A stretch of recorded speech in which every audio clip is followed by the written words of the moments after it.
Benvenute e benvenuti a questo appuntamento del Focus, il nostro approfondimento quotidiano che oggi si occupa di violenza sulle donne. Il disegno di legge che prevede il reato di femminicidio punito anche con l'ergastolo, la confisca dei beni, ha avuto il via libera al Senato, ora adesso passerà alla Camera. Nello stesso giorno in cui c'era questo passaggio è avvenuta quindi questo via libera, però c'è stato l'ennesimo femminicidio. A Pisa una donna è stata uccisa dal compagno che poi si è suicidato. E dunque vorremmo chiederci che cosa deve cambiare e soprattutto quali sono gli interventi efficaci perché veramente si possa voltare pagina e non dare invece il triste elenco delle donne che vengono uccise. Proveremo a farlo oggi, ringrazio per essere con noi in studio, Grazia Prezzavento. Il suo è una testimonianza importante per noi, per tutti, perché ci ascolta, perché lei ha vissuto in prima persona una vicenda familiare, sì. Ha avuto anche il coraggio e la forza di ribellarsi e di denunciare, quindi ora poi pian piano ci racconterà un po' qual è stato il suo vissuto. Grazie mille e grazie anche alla dottoressa Anna Agosta, che è la presidente dell'associazione Tamaia di Catania, un'associazione antiviolenza. Noi oggi abbiamo intitolato questo focus "La rete ti sostiene", perché voi siete promotrici e capofila di questo progetto, ma da anni vi impegnate e siete accanto alle donne che vengono al vostro centro per cercare aiuto, insomma per evitare che si arrivi poi ai gesti estremi che purtroppo invece sono ancora ricorrenti. Vorrei partire da lei, Grazia, perché nell'ultimo caso che c'è stato appunto a Pisa addirittura si parla di divieto di uscire da casa, questo compagno che vietava dopo 28 anni di convivenza. La madre in una intervista, testimonianza veramente tragica, racconta della difficoltà appunto della figlia a uscire fuori da questa situazione e nel momento in cui aveva deciso proprio di farla finita invece è successo, non a caso, io direi, quello che è successo. Sì. E quindi è una storia che si ripete. Sì, succede, capita, è capitato anche a me. Tanti anni fa, adesso infatti è capitato anche a me, un giorno vado a fare la spesa, dico sto tornando, invece ho incontrato un'amica fuori, mi sono intrattenuta a parlare con lei quando sono arrivata a casa, perché questo ritardo, mi ha controllato lo scontrino, ha iniziato a picchiarmi, a dirmi delle cose poco carine, incontrate così. Non mi davo la spiegazione, non capivo per quale motivo lui era così violento, perché non c'era una motivazione valida. Certo. E quindi è capitato anche a me. Quanti anni è andata avanti questa situazione? Purtroppo tantissimi anni, perché io pensavo, avevo 2 bambine, all'epoca erano piccole, quindi dicevo magari cambia, chissà, magari, non lo so, uno spera sempre per non rovinare la famiglia, di fare andare le cose sempre nel meglio, no? E invece no, le cose non andavano meglio, ma andavano sempre a peggiorare. Certo, c'è stato quindi un momento nel quale poi lei ha deciso e ha temuto per la sua vita. Sì, è stato nel 2011 quando mi ha spinto contro la vasca da bagno, ho sbattuto la schiena nel bordo e il collo nel rubinetto e lì sono rimasta paralizzata, ho detto qui ho finito, è finito. E invece grazie a mia figlia, la grande, che era sempre comunque piccolina perché aveva 15 anni, non era, ho avuto la forza di chiamare i vicini, poi andare in ospedale, poi da lì è partita una denuncia ai carabinieri, e da lì poi gli assistenti sociali, ma io ho subito 20 anni.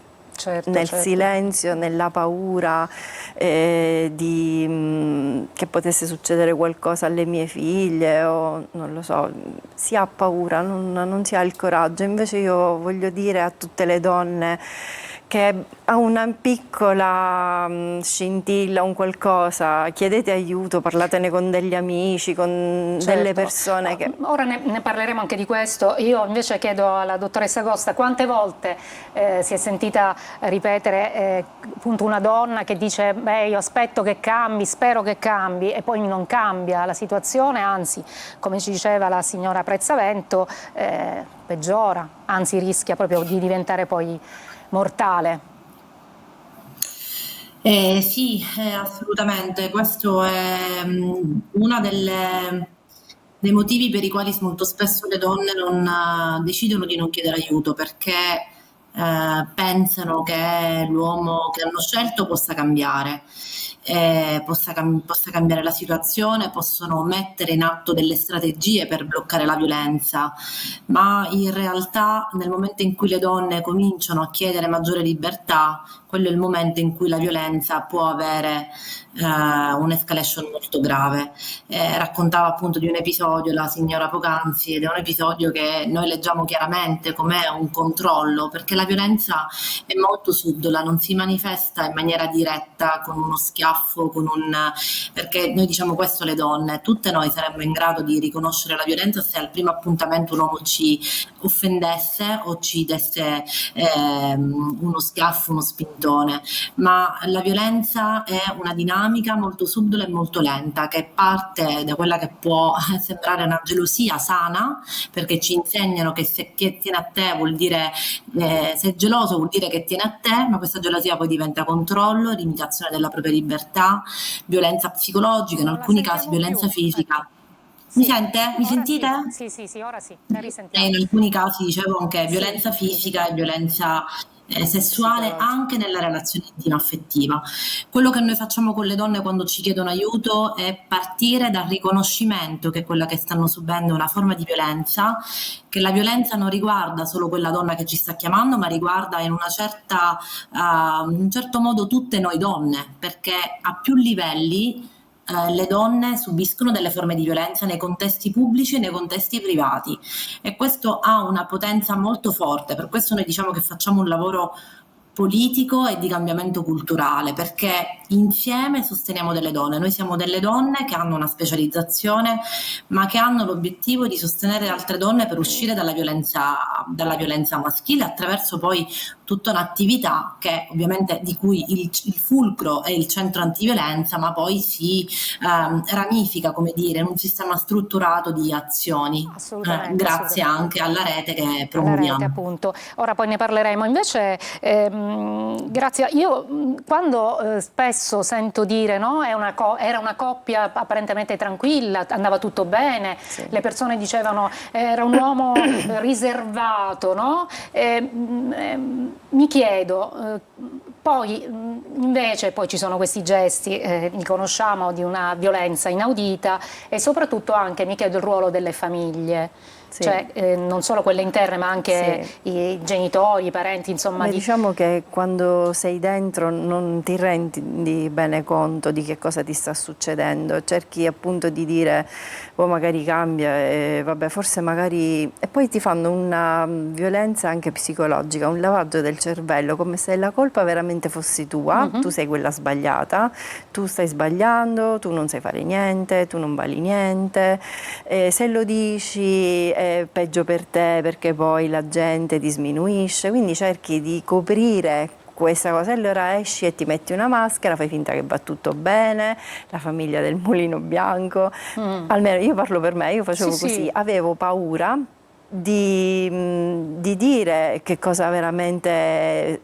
passavo io a casa, quindi io quando uscivo portavo le bambine all'asilo, a scuola, facevo finta che andava tutto bene, anche se in realtà poi non era così, ero sempre da sola perché lui non c'era mai con me. Quindi poi hai paura di dirlo alla mamma, a papà. Io vivevo al nord all'epoca, sì, quindi... per non fargli dispiacere, certo. Paura di dirlo alle amiche perché ho provato a dirlo a un'amica e si è allontanata, dice ma chi frequento, e quindi alla fine dici vabbè ok, mi sto zitta, faccio finta che va tutto bene, però poi quando è arrivato il momento che io ho deciso, grazie a mia figlia, di andare via, E tutti mi hanno detto, eppure non era vero, sembrava una brava persona. Perché, non lo so, Sì. diciamo che la colpa è stata mia, che l'ho coperto anche troppo bene. Io parlo sempre Certo, per me. certo, assolutamente. Sono riuscita a coprire talmente bene questa mia difficoltà a casa con lui, che alla fine, quando me ne sono andata, dicevo no, vabbè, non ci crediamo. Certo, sembrava una cosa quasi, no? Sì, Cioè, però poi avevo un'amica appunto che sapeva, perché abitava vicino a me, sentiva, mi portava certo. in ospedale, allora lei mi diceva guarda che non devi subire così. Poi però sono passati tanti anni, perché non è facile. Certo. È facile dire perché non te ne sei andata prima, perché non lo facevi prima. No, non è facile. Non è sempre facile. Anzi, lei ha accennato al fatto che andava in ospedale, quindi più Sì. volte si sono verificati episodi di violenza tali da ricorrere poi alle cure mediche. Però non avevo il lei coraggio. Appunto, lei cosa No. faceva? Non dichiarava, diceva No. sono caduta, cioè Sì, le cose ho che sbattuto, sono caduta, sono scivolata, mi è arrivata una pallonata, ho inciampato, mi sono piegata le dita nello sportello. Giustamente ti devono credere, perché devi... Certo. Poi invece un giorno, l'ultima volta, quando la mia amica proprio mi ha portato in ospedale, ha detto ecco, adesso è arrivato il momento che parlo io, e lei ha detto la verità, e poi da lì è partita sì, la denuncia da la hacker. denuncia, Sì. certo. Dottoressa Costa, quanto è anche difficile e importante uscire da questo muro quasi di isolamento in cui si trovano le donne, o comunque, come ci spiegava benissimo Grazia, invece è una sorta di realtà virtuale, come la potremmo chiamare, una bolla, no? Dentro la quale è difficile poi rompere e invece affrontare un nuovo percorso di vita, e sicuramente anche, no? Insomma, che anche la sua ricominciare, ecco, a vivere. Sì. Non la sentiamo più, aspetti un attimo, scusi un attimo, aspetti, perché io non la sento più. Forse c'è un problema con il microfono. Mi sentite? Ora sì, ora Mi sì. sentite? Perfetto, ok. Avevo Diceva? disattivato l'audio per non disturbare. No, si immagini. Prego. Dicevo che uno dei motivi per i quali le donne non riescono a chiedere aiuto è proprio questo isolamento nel quale il maltrattante le chiude.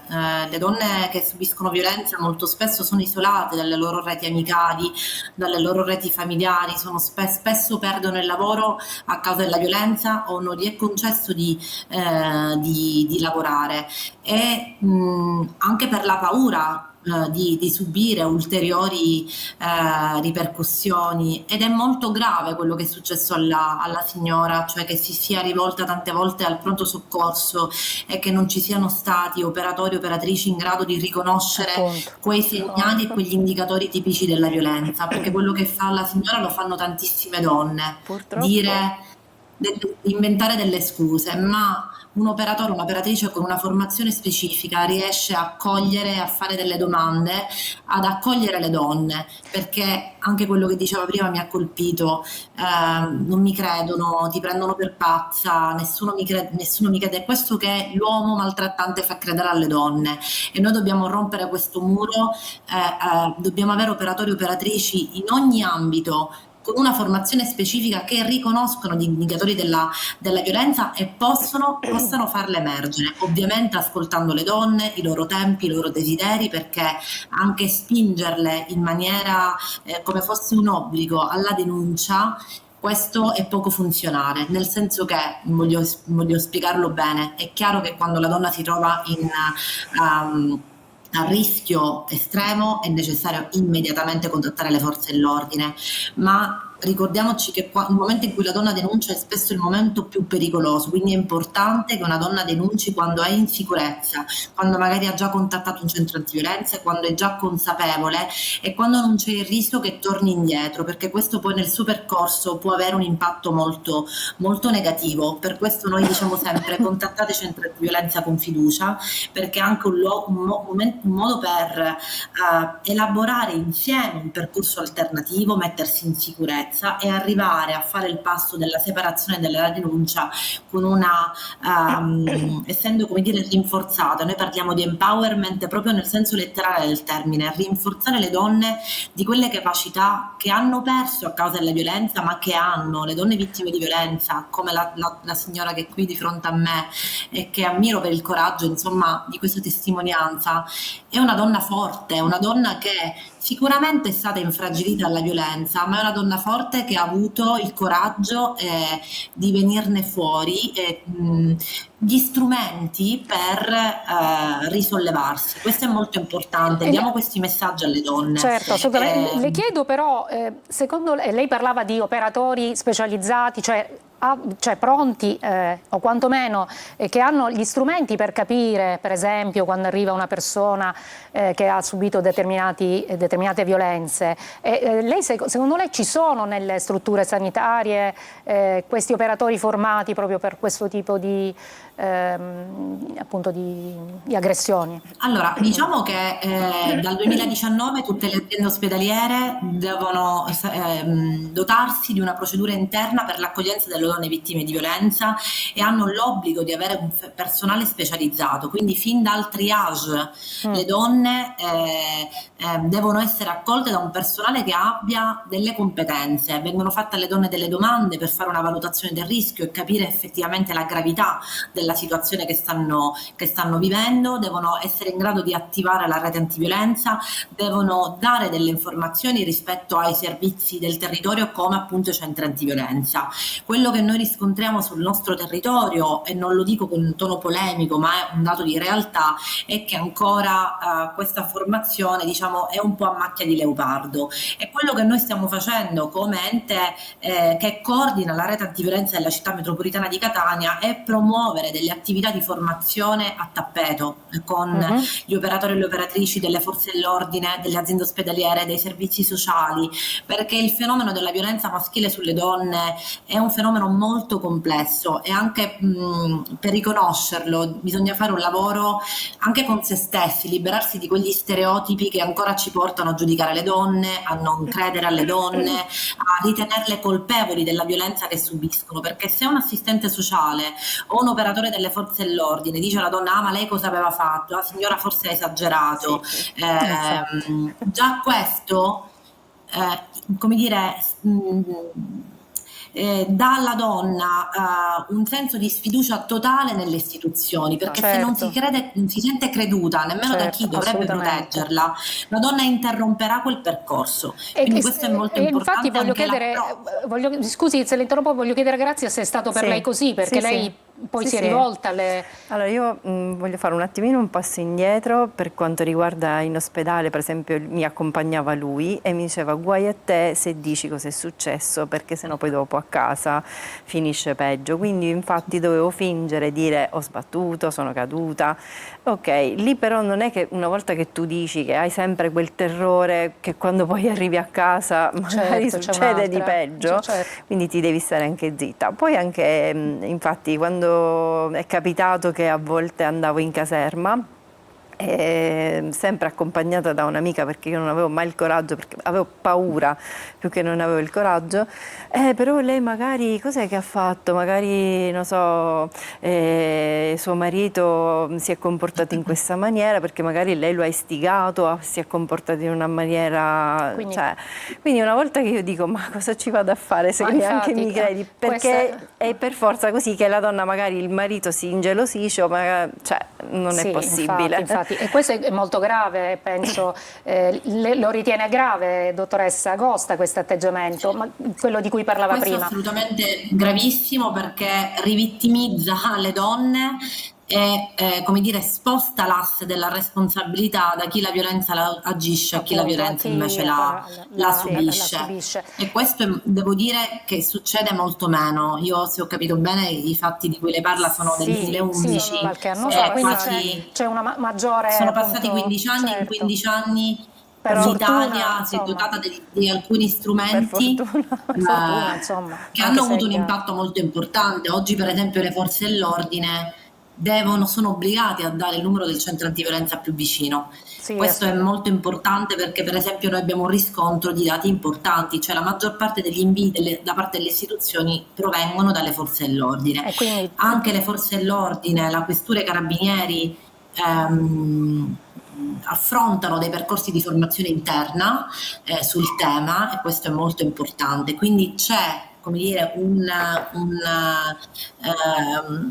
progressione, no? certo, ma anche una maggiore certo, Un un cambiamento. cambiamento che è molto lento, ma devo dire, io ormai mi occupo di questo tema dal 2007 e ne sono passati di anni, Tamai è attiva dal 2001 e in questi 25 anni veramente abbiamo avuto dei cambiamenti molto importanti e scusatemi se sembrerò autoreferenziale, ma molti di questi cambiamenti sono promossi proprio dalle organizzazioni che gestiscono i centri antiviolenza, perché sono organizzazioni di donne che conoscono benissimo il fenomeno perché l'hanno imparato dalle donne. Noi conosciamo il fenomeno della violenza maschile sulle donne perché ce l'hanno spiegato le donne che ci chiedono aiuto. Ed è questa la cosa importante. Noi partiamo da lì, dai Certo, racconti certo. delle donne, dalle esperienze delle donne. Io mi devo fermare un secondo per pochissimi minuti per la pubblicità e poi ritorniamo di nuovo in studio.